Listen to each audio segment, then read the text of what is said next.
Right. నమస్తే, వీధుని స్వాతం, లక్ష్యం సమాజ హితం. ఆరోగ్యమే మహాభాగ్యం. ఆరోగ్యం ఉంటే అన్నీ ఉన్నట్టే. నోరు బాగుంటే ఊరు బాగుంటుంది అన్నట్టుగా ఆరోగ్యమే మహాభాగ్యం ఎందుకు చెప్తున్నాం అంటే, ఈ ఒక్క పూట మనకు నెత్తినొప్పో లేదా ఫీవరో లేకపోతే ఏదైనా ఒక రుగ్మత ఉందంటే ఒక ఇల్లు మొత్తం కుంటుపడిపోతుంది ఇంటి యజమాని అవుతే. ఒకవేళ ఇంటి ఇల్లాలే అయితే ఆ కుటుంబం మొత్తం కూడా నీరు గార్చిపోతుంది. అందుకే ఆరోగ్యమే మహాభాగ్యం అన్నారు. ఆరోగ్యమే కోటి సంపద కూడా అన్నారు. అలాంటి ఆరోగ్యాన్ని ప్రస్తుతం ఉన్నటువంటి కాలుష్యం పీరియడ్ లో నీటి కాలుష్యం, శబ్ద కాలుష్యం, ఆహారం కూడా కల్తీ అవుతుంది.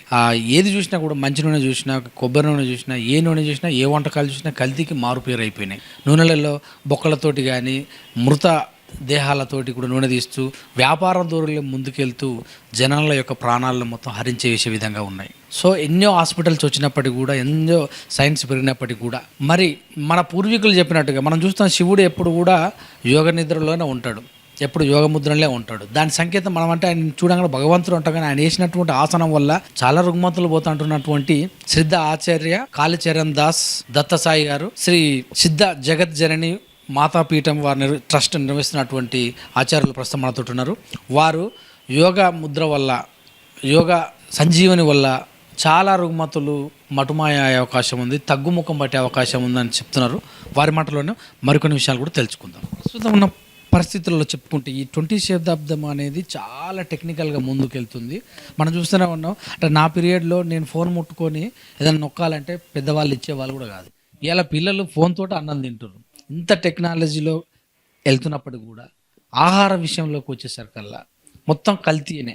కల్తీ లేదు, ఇందు లేదు, అందు లేదు, ఎందెందు లేదు అనే, భగవంతుడు ఎక్కడ లేడు అని చెప్పుకునే సామెతలు ఆహార విషయంలో వస్తుంది.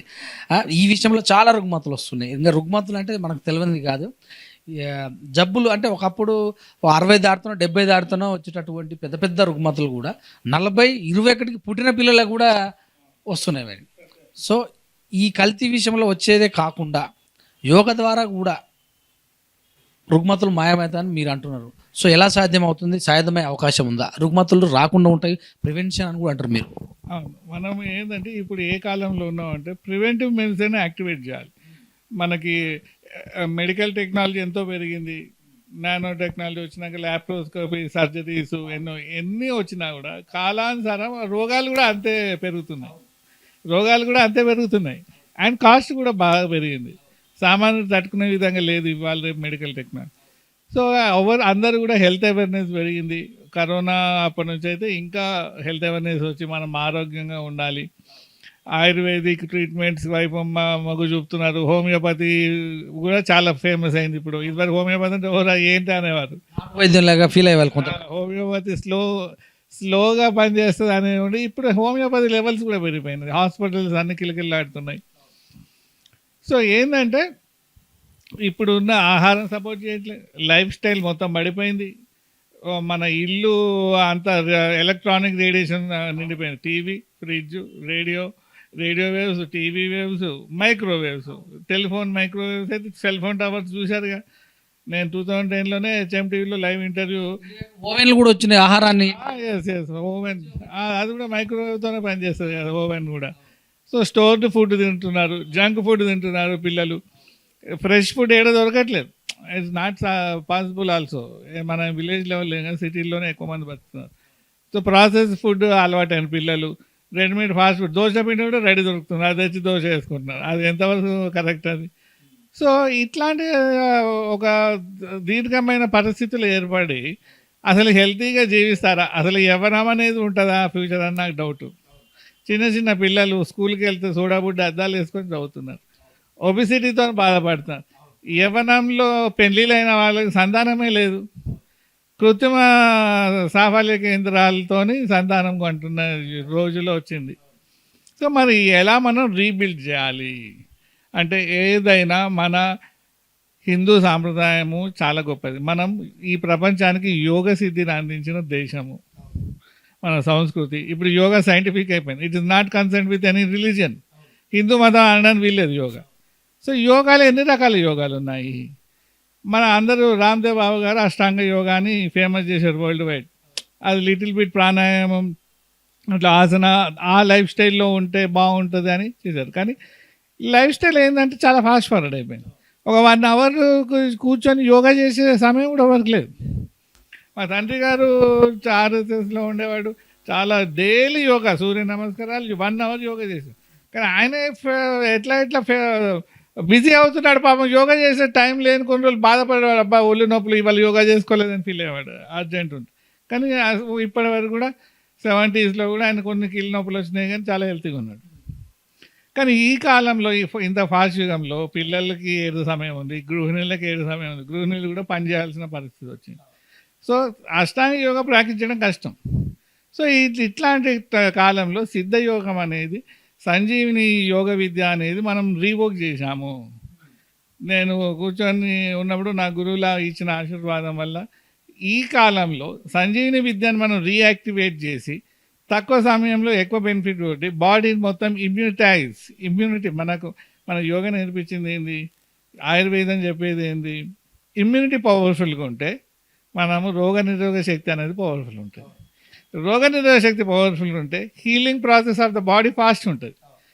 యోగా చేసే బాడీకి నువ్వు వాళ్ళకి ఏమన్నా టైఫాయిడ్ ఫీవర్ వచ్చినా కూడా వాళ్ళకి 1 వీక్లో వాళ్ళు లేచి కూర్చుంటే వీక్ ఉన్న బాడీ 15 days పట్టచ్చు. అదే డిసీజు పేషెంట్ చేంజ్, అదే మెడిసిన్. అంటే నీ బాడీ హీలింగ్ ప్రాసెస్ కూడా నీ మెడిసిన్ ఖర్చు అనేది తగ్గుతుంది. సో దానికి ఇవాళ రేపు బెస్ట్ సొల్యూషన్ సంజీవిని యోగ ధ్యానం అనేది, సిద్ధ యోగ ధ్యానం అనేది ఒక బెస్ట్ సొల్యూషన్గా నేను తీసుకొచ్చి ట్రైనింగ్ స్టార్ట్ చేశాను. మనం ఇప్పుడు చూసుకుంటే గతంలో దగ్గు జలుబు అనేది ఒక సీజన్లో మనకు రైనీ సీజన్ నుంచి చలికాలం వస్తుంటే, లేదా చలికాలం నుంచి ఎండాకాలం వస్తుంటే ఫీవర్. కానీ ఈ కరోనా అనేది దగ్గుంటే తుమ్ములు వస్తే కరోనా అని భయపెట్టించిన సందర్భాలు కూడా ఏర్పడ్డాయి. సో అంత తగ్గిపోయిందంటారా ఇమ్యూనిటీ పవర్ ప్రజలలో? ప్రజల్లో ఇమ్యూనిటీ తగ్గిపోయింది. అది కరోనా అప్పుడు ప్రూవ్ అయింది. ఇమ్యూనిటీ బాగున్న వాళ్ళు కరోనా వస్తే తట్టుకున్నారు, మళ్ళీ ఇంటికి తిరిగి వచ్చారు. ఇమ్యూనిటీలో ఉన్న వాళ్ళు హాస్పిటల్కి వెళ్ళి శ్మశానానికి వెళ్ళారు. అది అందరూ తెలుసు. అది ఒక ఘోరమైన సత్యాన్ని నిరూపించింది, కాలం నిరూపించింది కరోనా ద్వారా. ఇమ్యూనిటీ ఎంత ఇంపార్టెంట్ అప్పుడు ప్రజలు తెలుసుకున్నారు. లైఫ్ స్టైల్ ఎంతమంది ఇవాళ లైఫ్ స్టైల్ చేంజ్ చేసుకున్నారు. Walking, good food. మన ఇండియన్స్ ఎట్లా తట్టుకున్నారు, అల్లం చాయ్ తాగి. అంటే అల్లం అనేది ఎంత ఇంపార్టెంట్ అని మన ఆయుర్వేదిక్ చెప్పింది. చాలామంది అల్లం చాయ్, పసుపు పాలు అప్పుడు తట్టుకున్నారు కదా. కామన్ మ్యాన్కి ఏడుంది. అడ్వాన్స్డ్ దేశంలో విలేజ్ ఆ టైంలో ఎంత గొప్ప సైంటిస్టులు చనిపోయారు. పెద్ద వాళ్ళు ఏమంటారు, ప్రైమ్ మినిస్టర్లు కూడా చనిపోయారు దేశంలో. కానీ మన ఏమనుకున్నారు, ఇండియా అల్లకల్లోలం అయిపోతే సామాన్యులు ఓవర్ పాపులేషన్ అనుకున్నారు, సగం తగ్గిపోతుంది అనుకున్నారు. కానీ మన వాళ్ళ ఆయుర్వేద ప్రాచీన శాస్త్రం కాపాడింది. ప్రతి ఒక్కరు వాళ్ళ ఇంట్లో హెర్బల్ టీ తాగారు, జింజర్ టీ తాగారు, పసుపు పాలు తాగారు. వాళ్ళకి తెలిసిన ప్రాచీన చికిత్సలతో సస్టైన్ అయ్యారు. That is the power of Indian Ayurveda, yoga, siddhi అనండి, ఏమనండి. మనలో ఇమ్యూనిటీ పవర్ ఎక్కువ ఉంది కాబట్టి మన వాళ్ళు తట్టుకున్నారు.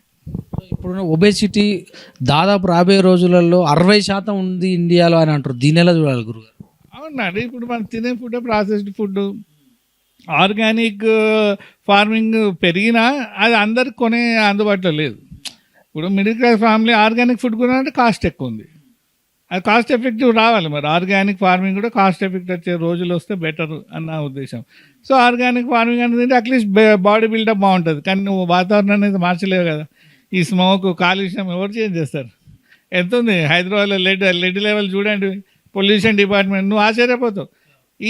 కొంతమంది నేను ప్రాణాయామం చేస్తాను అంటే ఎప్పుడు మానేయన్న. నువ్వు సిటీలో హైదరాబాద్లో ఉన్నావా, మూసి పక్కన ఉన్నావు, నువ్వు ఫస్ట్ ప్రాణాయామం మానేయను. ఎందుకని మీరు అలా చెప్తున్నారంటే, నువ్వు ఏం చేస్తున్నావు నాన్న? ప్రాణాయామం అంటే యూ టేక్ డీప్ బ్రీతింగ్, లంగ్స్లోకి కుంభకం చేసి హెయిర్ ఆపుతావు. అంటే నువ్వు ఈ డస్టీ పార్టికల్స్ చేసి లంగ్స్కి పంపిస్తున్నావు. అంటే నువ్వు ఫ్యూచర్లో లంగ్ డిసీజ్ వస్తుంది. నువ్వు ఇంకా నీ ఇమ్యూనిటీని చెడగొట్టుకుంటున్నావు అంటే వాళ్ళు రియలైజ్ అయ్యి ఆపేశారు కొంతమంది. మీరు చెప్పింది కదా, కొంతమంది మూసి పక్కన వాకింగ్ ట్రాక్ ఉంది, వాకింగ్ చేస్తావు అంటే ఏం చేస్తావు అని చెప్పారు. మూసిలోకి పార్టికల్స్, కెమికల్ పార్టికల్ అయనైజేషన్ అనే కెమికల్ ప్రాసెస్ ద్వారా మాలిక్యూల్స్ అయనైజ్ అయిపోతాయి. నువ్వు అయనైజ్డ్ పార్టికల్స్ బ్రీత్ చేసి పొద్దున్న లేచి ఏం చేస్తావు? అది మూసి పక్కన వెళ్ళకండి, నువ్వు నీ పార్కులో చేసుకో, నీ ఇంట్లో కొన్ని చెట్లు పెట్టుకొని అక్కడైనా చేసుకో అని చెప్పా. తులసి చెట్లను ఎక్కువ పెట్టుకోండి ఇంటి చుట్టూ, అదైనా ప్యూరిఫై చేస్తుంది. కానీ ఆ మూసి పక్కన వెళ్ళి వాకింగ్ చేయొద్దని చెప్పాను. అంటే తెలియక మిస్టేక్ చేస్తాం. ఎక్కడికి పోతావు? సిటీలో ఉన్న ప్రాణాయామం కూడా చేయకూడదు. ట్యాంక్ బండ్ చుట్టూ అయితే ఉదయం పూట చాలా మంది తిరుగుతుంటారు. వాళ్ళు అండర్స్టాండ్ కొంచెం టెక్నికల్గా ఆలోచిస్తే వాళ్ళకు కూడా అర్థమవుతుంది ఏం తప్పు చేస్తున్నారు అనేది. అట్లా చెడు వాటర్ ఉన్న దగ్గర, డ్రైనేజ్ వాటర్ దగ్గర వెళ్ళి వాకింగ్ చేయకండి, గడపకండి. ఆ అయనైజేషన్ ఆఫ్ పార్టికల్స్ ముక్కులకు పోతాయి, తర్వాత సివియర్ ఇన్ఫెక్షన్లు వస్తాయి, మెడిసిన్ కూడా క్యూర్ చేయని డిసీజెస్ వస్తాయి. సో ఆల్ ఆఫ్ యూ అది అది కొంచెం మానేయండి. సిటీలో ఉన్న వాళ్ళు ప్రాణాయామం కూడా చేయొద్దని నా అడ్వైజ్. ఇప్పుడు ఆ స్టేజ్ దాటిపోయింది. నువ్వు అడవిలో కూర్చుంటే చెయ్యి, నీ విలేజ్ అయితే చెయ్యి. విలేజ్ కూడా సిటీ పక్కన ఉండకూడదు. అది అది నువ్వు it should be far away. నువ్వు పొలాల మధ్య కూర్చొని ప్రాణాయామం చేయండి వీకెండ్ పోయి. అదే వీకెండ్ ప్రాణాయామం చేయండి పొలాల మధ్యలోకి వెళ్ళి. ఈ మధ్యకాలంలో సోషల్ మీడియా ఒక వైరల్ అయింది. నేను రోజు వాకింగ్ చేస్తున్నాను, ఎక్సర్సైజ్ చేస్తున్నాను, నేను ఇప్పటిదాకా అంటే మద్యమం తీసుకోలేదు, అయినా కూడా ఆయనకు స్ట్రోక్ వచ్చిందని అంటారు. దీని ఎలా చూడాలి? స్ట్రెస్ సైకోసోమాటిక్ డిజార్డర్స్ అంటారు. చాలామంది చిన్న వయసులో నుంచి స్కూల్లోనే ఫస్ట్ ర్యాంక్ రావాలి, మార్కులు ఎక్కడ రావాలి, పేరెంట్స్ ఇబ్బంది పెట్టిన పిల్లల్ని పిల్లల మధ్య కంపేర్ చేస్తూ మార్కులు ఎవరికి ఎక్కువ వచ్చాయి, వాడే గుడ్ బాయ్ అన్నట్టు పిల్లల్ని అది స్ట్రెస్ పెంచుతూ, నీకు సీట్ వస్తేనే నీ బతుకు బాగుంటుంది, నీ గవర్నమెంట్ సీట్ రావాలి, ఎంసెట్ సీట్ రావాలి, అన్నీ లేనిపోయిన ఐఏఎస్ నువ్వు చదవాలి, వాళ్ళ మీద ప్రెషర్ పెట్టి స్ట్రెస్ పెంచుతుంది. అదే ఉద్యోగులు కూడా పెద్దవాళ్ళు, బ్యాంక్ ఉద్యోగులు, సాఫ్ట్వేర్ విపరీతమైన ఒత్తిడిలో బ్రతుకుతున్నారు అందరూ. ఏదో చేంజ్ చేస్తుంది, పొద్దున్న లేవగానే ఒక చేంజ్, ఒక రేస్ ఉంటుంది. సో ఈ ముందున్న వ్యక్తిని చూపెట్టమే, ముందున్న వ్యక్తి ఆయన అట్లా, ఈయన ఇట్లా, ఆయనకి ఇల్లు ఉంది, కారు ఉంది, లగ్జరియస్. లగ్జరీస్కి అలవాటు పడి ఎవడో చేసిన ట్రాప్లో మిడిల్ మ్యాన్ పడిపోతాడు. బిజినెస్ మ్యాన్ ఏం చేస్తారు, సరుకులు ఏమంటారు, అవి నిత్య సరుకులను లాక్ చేస్తాడు, రేటు పెంచుతాడు. టమాటాలు బ్లాక్ చేస్తారు, రేటు పెంచుతారు. ఆనియన్స్ బ్లాక్ చేస్తే రేటు పెంచుతారు. ఇదంతా కూడా ఒక బ్యాడ్. అట్లాంటి కలికాలంలో ఏం చేస్తాము, మనీయే పరమావధిగా బతుకుతున్న సొసైటీలో ఉన్నాం. మేబీ ఫ్యూచర్లో చేంజ్ వస్తుంది. సో ఈ స్ట్రెస్ వల్ల ఏమవుతుందంటే సగటు మానవుడిలోకి సైకోసోమాటిక్ డిజార్డర్స్ పెరుగుతున్నాయి. దీనికి మెడిసిన్ లేదు. Diabetes also psychosomatic disorder. అది ఇన్ఫెక్షన్తో రాదు డయాబెటీస్. వాడి స్ట్రెస్ ఇన్సులిన్ మీద పడి, ప్యాంక్రియాస్ మీద పడి డయాబెటీస్, యంగ్ ఏజ్లో డయాబెటీస్ వస్తుంది. యంగ్ ఏజ్లో హార్ట్ స్ట్రోక్. ఎవరు కాలేజ్ స్టూడెంట్ అంటే ఆడుతూ చనిపోయాడు, ఆ ట్రెడ్మిల్ ఎక్కి చనిపోయాడు. అంటే ఎంత వీక్ హార్ట్ అయిపోయారు, ఎంత వీక్ మైండ్ అయిపోయినరు. సో ఈ సైకోసోమాటిక్ డిజార్డర్స్ ఎక్కువైపోయినాయి. లేడీస్లో కూడా స్ట్రెస్ వల్ల వాళ్ళకు యూట్రస్లో వాటిలో ఏమంటారు, బబుల్స్ వస్తున్నాయి. టెక్నికల్ వర్డ్ మర్చిపోయాను. ఆ బబుల్స్ వస్తున్నాయి, గర్భసంచి వీక్ అవుతుంది. పెళ్ళి కూడా చిన్న వయసులో పీసీఓడితో బాధపడుతున్నారు, చైల్డ్కి దూరం అవుతున్నారు. మళ్ళీ ఈ అబ్బాయిలు లేట్ మ్యారేజ్ చేసి సెటిల్ అని 30 ఏళ్ళకి పెళ్లి చేసుకుంటాడు. వాని వీరకణాలు లోపిస్తాయి, పిల్లలు ఆ స్ట్రెస్లో ఉంటాడు. ఎంతమంది నాకు తెలిసిన దగ్గర నా శిష్యులు వచ్చి, సార్ నాకు పర్ఫార్మెన్స్ తగ్గిపోయింది, నాకు ప్రాబ్లమ్ స్టార్ట్ అయిందంటే అప్పుడు వాళ్ళు స్ట్రెస్ మేనేజ్మెంట్ నేర్పించి ఆయుర్వేదిక్ కాదు, కొంచెం బలమైన ప్రోడక్ట్స్ పాలలో కలుపుకుంది ఆమెను ఎంకరేజ్ చేస్తే మళ్ళీ వాళ్ళు పికప్ అయినారు. అంటే నర్వస్ స్ట్రెంత్ వాళ్ళ మొగతనం కూడా సపోర్ట్ చేయట్లే. ఎంతసేపు డబ్బు, టెన్షన్ ఇదే. సో లైఫ్ స్టైల్ డిజార్డర్స్ కూడా ఉన్నాయి. అంటే ధ్యానము అనేది చాలా important, relaxation therapy is important. కానీ మరి సమయం ఎంత ఉంది? నేను 1 అవర్ యోగా చేసే సమయం ఉందా? లేదు. సిటీలో ఉన్న వాళ్ళు నాకు తెలిసి మహిళలు గృహిణీలు 5 o'clock చేసి వంట చేసి టిఫిన్ బాక్సులు పెట్టి పిల్లల్ని రెడీ చేసి వాళ్ళు ఉద్యోగం పోతున్నారు. ఎంత అసలు అబ్బా, నాకు వీళ్ళు అసలు ఈ లైఫ్ ఎప్పుడు ఎంజాయ్ చేస్తారు? గృహిణీలు అయితే డబుల్ పోస్ట్, కుకింగ్ వాళ్ళే చేయాలి, ఉద్యోగంకి వెళ్ళాలి. మగవాళ్ళు అన్నట్టు లేచి రెడీ అయ్యి టిఫిన్ తిని వెళ్ళిపోతారు, టిఫిన్ బాక్స్ పోతారు. మన మహిళల సంగతి ఏంటి? వాళ్ళు డబల్ జాబ్ చేస్తున్నారు. మరి వాళ్ళలో కెపాసిటీ తగ్గుతుంది కదా, వాళ్ళు అలసిపోతారు కదా. సో వాళ్ళు అండ్ చైల్డ్ అయితే పాపం మహిళలకి ఏంటంటే ప్రెగ్నెన్సీ, ఒకరి చైల్డ్, 2 చైల్డ్ డెలివరీ చేయని పాపం ఒబిసిటీకి గురవుతున్నారు డ్యూ టు హార్మోన్ల ఇంజెక్షన్స్. మరి అప్పుడు వాళ్ళు ప్రెగ్నెన్సీలో ఉన్నప్పుడు వాడిన మెడిసిన్స్ వల్ల వాళ్ళు ఒబీస్ అయిపోతారు. చిల్డ్రన్ వాళ్ళకు ప్రాబ్లమే. సో రకరకాల ప్రాబ్లమ్స్ వస్తున్నాయి. సో దీనికి one and only the best solution మన ప్రాచీన సిద్ధ గురువులు ఇచ్చిన సంజీవిని విద్య. సంజీవిని యోగం ఇది పవర్ఫుల్, వీ కెన్ రీజువినేట్. మనలో సంజీవిని విద్య అంటే చనిపోయిన కణం, ఫర్ ఎగ్జాంపుల్ పక్షవాతం వచ్చింది, మెడికల్ టెక్నాలజీ ఏమంటుంది, నీలో బ్రెయిన్లో ఒక కణం చనిపోయింది అంతే, అది పని చేయదు నీకు ఇంత అంటారు. కానీ సంజీవిని విద్య ఏమంటుంది, మృత సంజీవిని, చనిపోయిన దాన్ని జీవించజేయచ్చు అని మన సంజీవిని మైథాలజీ చెప్తుంది. సంజీవిని విద్య అనేది మన పురాణాల్లో కొంతమంది ఋషుల దగ్గర పవర్స్ ఉంటుండే. దేవతలకు వస్తే ఆదిగురు యోగీశ్వరుడు శివ శివుడు అనే ఒక యోగీశ్వరుడు అని అంటారు ఆయనని. శ్రీకృష్ణుడు యోగీశ్వరుడు అంటారు. అట్లా శివుడు ఆది యోగి అంటారు. ఆయన దగ్గర మృత సంజీవిని విద్య ఉంది. అది శంకరాచార్యుడు మన శుక్రాచార్యుడు తపస్సు చేసి నేర్చుకుంటాడు మృత సంజీవిని విద్య. శుక్రాచార్యుడు నేర్చుకుంటాడు. గురు రాక్షసుల గురు. ఆయన ఘోరమైన ధూమ సాధన చేస్తాడు. చెట్టుకు ఉల్టా వేలాడి పొగ పీల్చుకుతూ సాధన చేస్తే ఆ తపస్సు మెచ్చి మృత సంజీవిని విద్య శివుడు ఆయనకి ఇస్తాడు. అప్పుడు అసలు చనిపోతే ఆయన లేపటాడు మళ్ళీ. ఆ తర్వాత బృహస్పతి దేవతల గురువు ఏం చేశాడు అంటే, దేవతలకు అమృతం ఉంది కానీ మరి దేవతల సైన్యాన్ని కూడా లేపాలిగా. అప్పుడు ఏం చేశాడు బృహస్పతి, వాళ్ళ కొడుకుని శుక్రాచార్య దగ్గర పంపించి మృత సంజీవిని విద్య నేర్చుకోమంటాడు. ఆయన దేవతల గురువు ఆయన కొడుకు ద్వారా మళ్ళీ సంజీవిని విద్య దేవతలకు వస్తుంది. అలా అదొక మంచి ఇది. తర్వాత శ్రీకృష్ణుడు, ధన్వంతరి భగవాన్ అమృతంతో వస్తాడు. వీళ్ళందరూ సంజీవిని గురువులు, సంజీవినికి సంబంధించిన దేవతలు. అది కొంతమంది యోగులు కూడా తర్వాత నేర్చుకొని వాళ్ళ శిష్యులకు అందించి అవసరమైన సందర్భంలో నవనాథ సిద్ధ పరంపర మనం చూస్తే దత్త భగవాన్ యొక్క జ్ఞాన పరంపరలో నవనాథులు వెరీ వెరీ ఫేమస్ పవర్ఫుల్ సిద్ధ యోగులు. వాళ్ళ అవసరం ఉంటే ప్రాణాలను కూడా మృత సంజీవిని విద్య ఉండే వాళ్ళ దగ్గర విభూతితోనే ప్రాణం పోసేవాళ్ళు. శవాన్ని కూడా ఇట్ ఇస్ రికార్డెడ్. చాలా మంది యోగులు చనిపోయిన వాళ్ళని లేపినరు. మన మైథాలజీలో జరిగింది. గురుగారి పోతులూరు వీరభద్ర స్వామి మంచి బతికే ఉండని వాళ్ళు ఆయన ముందర కామెడీ చేస్తే అట్లా. అవునవును, అదంతా లీలలు మనం చూసాం కదా. మన వీరభద్ర స్వామి కూడా మహా సిద్ధయోగి. మన ఆయన జీవిత చరిత్రలో కూడా లీలలు చూసాం. చనిపోయిన ఆయన కూడా బతికిచ్చిండు. అనారోగ్యంతో ఉన్న వాళ్ళు కూడా విభూతి ఇచ్చి మన గురువులు ఎట్లా లేపిండు, అనారోగ్యంతో వాళ్ళకి హీల్ చేసిండు. కుష్టి వ్యాధిని సాయిబాబా హీల్ చేసిండు. సాయిబాబా దగ్గర కూడా సంజీవిని విద్య ఉండే, ఆయన విభూతి ఇస్తుండే. విభూతితోని కుష్టి వ్యాధిని కూడా నయం చేశారు వారు. అట్లా ఎంతోమంది యోగులు లీలలు చూపించారు. పిల్లలు లేని వాళ్ళకు ఆ నవనాథ గురువులు విభూతిస్తే ప్రెగ్నెంట్ అయిపోయారు. ఎలా అంటే దాంట్లో ఉన్న సంజీవిని విద్య వాళ్ళ యూటరస్లో వాళ్ళ స్వాధిష్టాన చక్రం యాక్టివేట్ ప్రాణం పోసేయడం వల్ల యూటరస్లో అండకణాలు ఉత్పత్తి అయ్యి వాళ్ళు ప్రెగ్నెంట్ అయ్యేవారు. సో ఎవ్రీథింగ్ హీలింగ్ అనేది ఒక థెరపీ అనేది ఇప్పుడు కాదు, అది ప్రాచీన కాలంలోనే ఆరోగ్య సంజీవిని విద్య అనేది మన గురువులు యోగుల దగ్గర ఉంది. అది వాళ్ళ క్వాలిఫికేషన్ బట్టి కొంతమంది శిష్యులు నేర్చుకోగలిగారు. ఆ తర్వాత బ్రిటిషర్స్ సమయం ముఘల్స్ మనం డ్యామేజ్ చేయడం వల్ల మళ్ళీ కింది స్థాయికి ట్రాన్స్ఫర్ కాలేదు. మధ్యలో గ్యాప్ వచ్చింది. మళ్ళీ ఇప్పుడు మన గురుకులాలు రీఎస్టాబ్లిష్ అవుతున్నాయి. మళ్ళీ మన తపస్సు మనం కంటిన్యూ చేస్తున్నాం మన యోగులు. సో నేను ఫస్ట్ నా చిన్నతనంలోనే నేను కొంతమంది గురువుల దగ్గర సంజీవిని విద్య నేర్చుకున్నా. అది నా అదృష్టం. సో చిన్న పిల్లలకి ఒక 7th 8th 9th 10th చదువుకున్న పిల్లలకి మూత్రపిండాల్లో రాళ్ళు ఏర్పడుతున్నాయి. సో దీని ఎలా చూడాలి?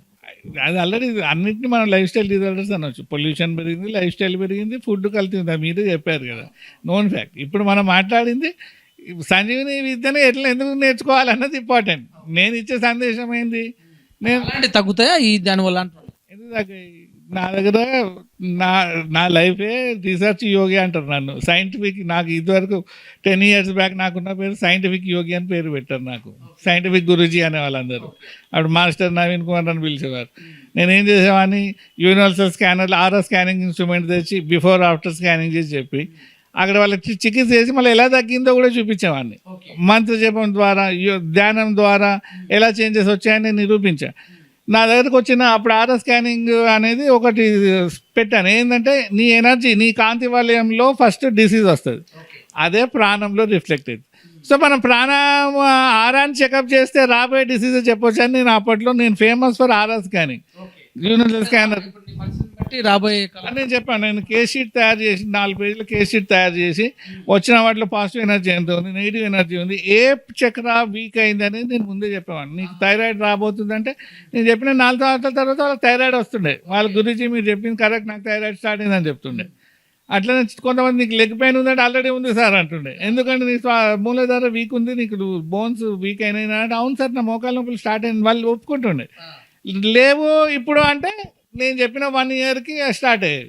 అంటే ఏదైనా ఆరాలో ముందు పసిగడతాం. ఆర్ఆర్ స్కానింగ్ మరి మంచి విద్య, అది మనం ముందే పసిగట్టే విద్య. అది నేర్చుకుంటే చాలామంది ఇవాళ బెటర్. మనం కొంచెం స్కానింగ్ ఇప్పుడు మనం మెడికల్ స్కానింగ్ తీసుకుంటే మరి 4-5 వేలు అవుతుంది ఇప్పుడు ఓవరాల్ బాడీ చెకప్. ఇట్లాంటి సమయంలో కొంచెం ఆర్ఓ స్కానింగ్ నేర్చుకోగలిగితే ఏ చక్ర వీక్ ఉంది, ఏ డిసీజ్ ముందు రాబోతుంది కూడా పసిగట్టి ఆ యోగా ద్వారానో మంచి ఫుడ్ ద్వారానో Ayurvedic homeo anything preventive medicine is better కదా ఎప్పుడైనా. సో యోగా కూడా ఇవాళ ప్రివెంటివ్ మెడిసిన్ కిందకి వస్తుంది.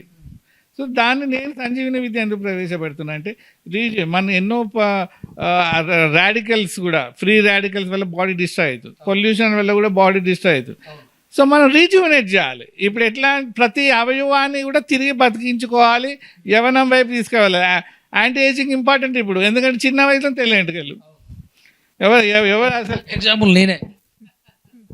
స్కూల్ పిల్లాడికి తెల్ల ఎంటుకలు వాళ్ళు బాధపడుతున్నారు పాపం. ఆడవాళ్ళు చాలా ఫీల్ అవుతారు వాళ్ళు తెల్ల ఎంటుకలు వస్తే. అందరూ చిన్న స్కూల్ పిల్లలు కూడా కలర్ వేసుకోవాల్సిన పరిస్థితి వచ్చింది మనకి. అందుకే మనం రీజ్యూనేషన్ నేర్చుకోవాలి. సంజీవిని యోగ ధ్యానం నేర్చుకుంటే మన కణాలని ప్రాణసిద్ధితో రియాక్టివేట్ చేసుకోగలుగుతాము. తద్వారా ఎక్కువ రోజులు యవ్వనంలో ఉంటాము, ఆరోగ్యంగా ఉంటాము. నాకు లేదంటే మా మా మదర్ వాళ్ళ ఫాదర్ తాతయ్య క్యాన్సర్తో చనిపోయింది. ఆయన మంచి వాళ్ళు ఏ చెడు అలవాటు లేకుండే, ఆయన గుడ్ డైట్ అంటే వర్క్ హార్డ్ వర్క్ చేసినాం, లేట్ తింటుండేమో కానీ మంచిగా ఉన్నారు. ఏ బ్యాడ్ హ్యాబిట్స్ ఈవెన్ డ్రింక్స్ కూడా లేదు. ఆయన క్యాన్సర్ వస్తే నేను ఆశ్చర్యపోయినా ఎందుకు ఇలా వచ్చింది. తర్వాత నా సొంత అన్న సడన్గా క్యాన్సర్తో చనిపోయాడు. మరి వాళ్ళైతే చనిపోయారు, వాళ్ళు అంత చిన్న వయసు వాళ్ళ క్యాన్సర్ ఎందుకు వచ్చింది అంటే something is problem, immunity support చేయట్లేదు, ఏదో ప్రాబ్లం ఉంది. దాని ఇంతవరకు క్యాన్సర్ కరెక్ట్ రీజన్ ఎవరు కనుకోలేదు. కానీ బాడీ అనేది అది ఇమ్యూనిటీయే తన బాడీని తను కణాలని విపరీతంగా గ్రో అవ్వడము చంపుకోవడం అయినప్పుడు జరుగుతుందని చెప్పి డాక్టర్లు చెప్పింది. సో ఈ పరిస్థితి ఎందుకు వస్తుంది, ఎందుకు ఇంబ్యాలెన్స్ వస్తుంది బాడీలో? చిన్న పైపులు నేను ఆ క్యాన్సర్ హాస్పిటల్ పోతే చిన్న చిన్న పిల్లలు, అరే చిన్న చిన్న పిల్లలు క్యాన్సర్తో బాధ నాకు అసలు ఏడుపు వచ్చింది. వాళ్ళు హెయిర్ లేకుండా కీమోథెరపీ చేసుకుంటూ చిన్న చిన్న పిల్లలు హావభావాలు వాళ్ళ ఏడుపు, ఇంటి పెద్ద చనిపోతుంటే కుటుంబం అనాథ అవడము, ఏంది కలికాలము, ఏంది నరకము, ఇది మంచిది కాదు. దానికి ఔషధమే లేదుగా క్యాన్సర్కి. డాక్టర్లే పాపం ఆపరేషన్ కీమో ప్రాసెస్ చెప్పిన కూడా చెప్పలేము నానా అని వాళ్ళ లక్షలు ఖర్చు అవుతున్నా ఏదో హోప్తోని ఇల్లు తాకట్టు పెట్టి బంగారం అమ్ముకొని ట్రీట్మెంట్లు ఇప్పించుకుంటూ రాత్రి వాడు ఇంటి పెద్ద బతకుంటే ఆ ఫ్యామిలీ ఏమవుతుంది? నీ ప్రేమించిన నీ తాత అమ్మమ్మ క్యాన్సర్తో చనిపోతే వాళ్ళని ఆ నరకం చూడలేం, వాళ్ళ పడ్డ కష్టం చూడలేం. సో దీనికి సొల్యూషన్ మన కులగురువులు మన సిద్ధ గురువులు ఇచ్చిన సంజీవిని విద్య. సంజీవిని విద్యతో మనం మన కణాలను ఉత్పత్తి చేసుకోవచ్చు. మెయిన్ థింగ్ ఇమ్యూనిటీని ఎప్పటికప్పుడు మనం పెంచుకుంటూ పోతే ఫ్యూచర్లో ఏ కొత్త వైరస్ వచ్చినా ఏ సమస్య వచ్చినా బాడీ ట్యాకిల్ చేస్తుంది. That is very important. So ఈ సంజీవిని విద్య ద్వారా ఇప్పుడు నేను ఇస్తున్న నా స్టూడెంట్స్లో అందరిలో కూడా షుగర్ కంట్రోల్ అవుతుంది. అంటే ఇన్సులిన్లు ఉన్న వాళ్ళు ట్యాబ్లెట్కి వచ్చారు, థైరాయిడ్ తగ్గింది, ఒబిసిటీ కంట్రోల్ అయింది. అట్లా మిరాకిల్ జరుగుతున్నాయి. ఇవేనా ఇంకేమేమి నియంత్రణలోకి వచ్చే అవకాశం? అంటే చాలా చాలా వచ్చినాయి. బీపీ కంట్రోల్ అయిందో నాకు రికార్డ్ అయితే లేదు, అవుతుందని నేను అనుకుంటున్నా. వాళ్ళు హార్డ్ వర్క్, మన రవి వచ్చి మీరు ఇంటర్వ్యూ చేస్తారు, ఆయన హార్డ్ వర్కింగ్ పర్సన్, విలేజ్లో ఉంటాడు, రేషన్ షాప్ డీలర్, మార్నింగ్ నుంచి ఈవినింగ్ ఆ సంచులు తీయడం చాలా నిలబడి ఉంటాడు, వర్క్ చేస్తుంటాడు. వాడు రాత్రి ఒళ్ళు నొప్పులతో బాధపడుతుండే, డ్రింక్స్ ఏ అలవాటు లేదు పాపం, కానీ సార్ ఒళ్ళు నొప్పులతో బాధపడుతుండే. ఎప్పుడు నా దగ్గర ఈ సంజీవిని విద్య నేర్చుకుని చాలా హ్యాపీగా ఉన్నాడు. అసలు నాకు ఏ ఒళ్ళు నొప్పులు లేవు గురించి, ఇన్స్టెంట్గా నిద్రలోకి పోతున్నా, చాలా ఆరోగ్యవంతంగా ఉంటున్నా, యాక్టివ్ ఉంటున్నా, అలసిపోవట్లేదు అని చెప్పి ఫీడ్బ్యాక్ ఇచ్చారు. తర్వాత మన చంద్రశేఖర్ గారు గవర్నమెంట్ రిటైర్డ్ టీచరు, ఆయన మిసెస్ ఇద్దరు నేర్చుకున్నారు. అంతమంది నా దగ్గర రేకి నేర్చుకున్నారు. ఇప్పుడు ఈ సంజీవిని నేర్చుకున్నారు. ఈ సంజీవిని అయితే చాలా పవర్ఫుల్ ఉంది గురూజీ. మెంటల్లీ మాలో ఉన్న స్ట్రెస్ అంతా పోతుందని వాళ్ళే చెప్పారు, అబ్జర్వ్ చేసి. మీరు ఇంటర్వ్యూ చేస్తారు. ఇది 14 years to 78 years వాళ్ళకి పనిచేస్తుంది. చిన్నపిల్లలకు అవసరం లేదు, వాళ్ళు ఆల్రెడీ బ్లెస్ఫుల్ ఉంటారు. తల్లి చేస్తే పిల్లడికి వెళ్తుంది ఎనర్జీ. సో పిల్లలకు అవసరం లేదు, వాళ్ళకి అర్థం కూడా కాదు. సో అర్థం చేసుకున్న వయసు కావాలి. చక్రాలు ఏంది, బాడీ ఏంది. 14 years to 78 years వాళ్ళకి పనిచేస్తుంది. 78 దాటితే బాడీ క్యాప్చర్ చేయదు ఎనర్జీని, స్టోర్ చేసుకునే కెపాసిటీ పోతుంది. 78 years వరకే ఇట్ పాసిబుల్ ఎనర్జీ. 78 years తర్వాత ఇండైరెక్ట్ మనం హీలింగ్ చేయాలి, వాళ్ళు చేసుకోలేరు. మనం వాళ్ళకి చికిత్సను, వాళ్ళకి మూలికల ద్వారాను, మరి ప్రేయర్ ద్వారాను చేయాల్సి ఉంటుంది. ఎన్ని నిమిషాలు చేయాలి? ఉదయమా, సాయంత్రమా, మధ్యాహ్నం ఎట్లా? ఇది ఎనీ టైం చేయొచ్చు, మార్నింగ్ ఆర్ ఈవినింగ్ అని చెప్తున్నాను. ఎందుకంటే కొంతమంది మార్నింగ్ ఉద్యోగం పోతారు కాబట్టి వచ్చి ఫ్రెష్ అప్ అయ్యి కూడా చేసుకోవచ్చు. 15 to 20 minutes మ్యాక్సిమం టైం ఇది. ఎట్లా కొత్త వర్షన్ వస్తుందో 15 minutesలోనే అయిపోతుంది మెడిటేషన్. చాలా స్పీడీ ఉంది, చాలా పవర్ఫుల్ ఉంది. దీనిలో 2 టెక్నిక్స్ నేర్పిస్తాం, యోగ నిద్ర టెక్నిక్, మెడిటేషన్ టెక్నిక్. సో బెడ్లో పడుకునే ముందు కూడా నువ్వు యోగ నిద్ర సంజీవిని టెక్నిక్ కూడా చేసుకోవచ్చు. అది చాలా హెల్త్కు కవర్ చేస్తుంది. సో వాళ్ళు డే టైంలో మెడిటేషన్ చేసే సమయం లేదు, పడుకునేటప్పుడు ప్రాణ సంజీవిని క్రియాన్ని చేసుకొని పడుకోగలుగుతారు. జస్ట్ 15 minutes అంతే. మెడిటేషన్ కూడా 15 minutes. So it's very powerful. Weekly 4 రోజులు చేసుకున్నా వాళ్ళు సర్వైవ్ అవుతారు. 4-5 years పర్ఫెక్ట్గా దీన్ని ఫాలో అయిన వాళ్ళు నాకు తెలిసి క్యాన్సర్ ఎందుకు వస్తుంది, నువ్వు పర్ఫెక్ట్ యోగా ఉంటే క్యాన్సర్ కూడా రాకపోవచ్చు. అది మనం చెప్పలేము, అది దేవాధీనం. మేము క్యాన్సర్ వాళ్ళకి నేను ఇన్వెస్టిగేట్ చేయలేదు, కానీ మేము ఎవరికి ప్రామిస్ చేయట్లేదు. కానీ ఇమ్యూనిటీ పెరుగుతుంది కాబట్టి ఆటోమేటిక్ చాలామంది రుగ్మతలు తగ్గుతున్నాయి, అది ప్రూవ్ అవుతుంది. చూసినట్టయితే జనరల్గా ఈ ఇన్ని నిమిషాలు చేసేటప్పుడు, లేకపోతే ఒక మంత్రం, లేకపోతే సూర్య నమస్కారం పెట్టేటప్పుడు ఓం నమ శివాయన, హరహర మహాదేవ అని ఏమని ఉచ్చరించుకోవాల్సిన అవసరం ఉంటుంది? మంత్రాలు ఏమైనా ఉన్నాయా? ఇట్లా మంత్రరూపం ఏముండదు. శక్తిపాత విద్య అంటే ఇప్పుడు అష్టాంగ యోగా ఏంటి, ఆసనాలు, ప్రాణాయామం ఉంటుంది. అంటే ఒక యోగి అష్టాంగ యోగా యాక్చువల్లీ గృహస్థులకు కాదు, అది డిజైన్ ఫర్ సన్యాసి గృహాశ్రమం అది. కానీ ఇప్పుడు సరే ఈ కలికాలంలో గృహస్థులు కూడా కొంచెం ప్రాణాయామం చేస్తే బెటర్ అని చెప్పేసి రామ్దేవ్ బాబు ఎంకరేజ్ నేర్పించారు. వెరీ గుడ్ అది. అయితే ఇప్పుడు మనం అష్టాంగ యోగా చేస్తే నువ్వు ప్రాణాయామము డైలీ ఆసనాలు చేస్తే నీ ఆరా పెరుగుతుంది, డైలీ నీలో ప్రాణ విద్య పెరుగుతుంది. కొన్ని రోజులకు చాలా ఫాస్ట్గా రెస్పాన్స్ ఇస్తుంది బాడీ. అయితే ఇప్పుడు అంత సమయం లేదు కదా, యోగ సాధన చేసే సమయం లేదు. ఇది డైరెక్ట్లీ వి గివ్ పవర్. అంటే నీలోకి శక్తిపాతం ప్రవేశపెడతాం నీ చక్రాల్లోకి. సో ఆ సంజీవిని విద్య నీలో ఉంటుంది, ఒక సాఫ్ట్వేర్ లాగా. దాన్ని ఎలా యాక్టివేట్ చేసుకొని బాడీ అంతా తిప్పావు అనేది క్రియాయోగ మెడిటేషన్స్ అంటారు వీటిని. బాడీ అంతా దీన్ని ఎలా సర్క్యులేట్ చేయాలని నేర్పిస్తాం. ఆ టెక్నిక్ నువ్వు వాడుకో. అంటే శక్తిపాతం అనేది నీకు ఆల్రెడీ నీకు పవర్ ఇస్తాం. నువ్వు ఎన్నో రోజులకు వచ్చే పవర్ ఇన్స్టెంట్గా నీలోకి ట్రాన్స్ఫర్ చేయడం, శక్తిపాత విద్య ద్వారా ట్రాన్స్ఫర్ చేసి నీలో బాడీలో ఉన్న సంజీవిని విద్యని నువ్వు ఎలా వాడుకోవాలనేది ట్రైనింగ్ ఇస్తాం. జస్ట్ 2 days 2 hours, అంటే daily 2 hours 2 hours 4 hours, that's all, that's enough. నీకు రికార్డెడ్ ఆడియో ఫైల్ ఉంటుంది, అది పెట్టుకొని నువ్వు ఫాలో అవుతే అయిపోతుంది. సో దీనికి వెరీ వెరీ ఈజీ. పెద్ద కఠిన లేదు, కూర్చున్న దగ్గరే చేసుకోవచ్చు. సోఫాలో కూర్చో, చైర్లో కూర్చో. యోగా నిద్ర అయితే బెడ్లో పడుకొని కూడా చేసుకోవచ్చు. Very easy to practice. అంటే మీరు దానికి ఏమైనా రుసుము తీసుకుంటారా? మీదే గురుగారికి ఏమైనా ఇవ్వాలనుకుంటే ఏమంటారు? మీకేమైనా రుసుము తీసుకుంటారా వచ్చే విద్యార్థులకు అంటారు?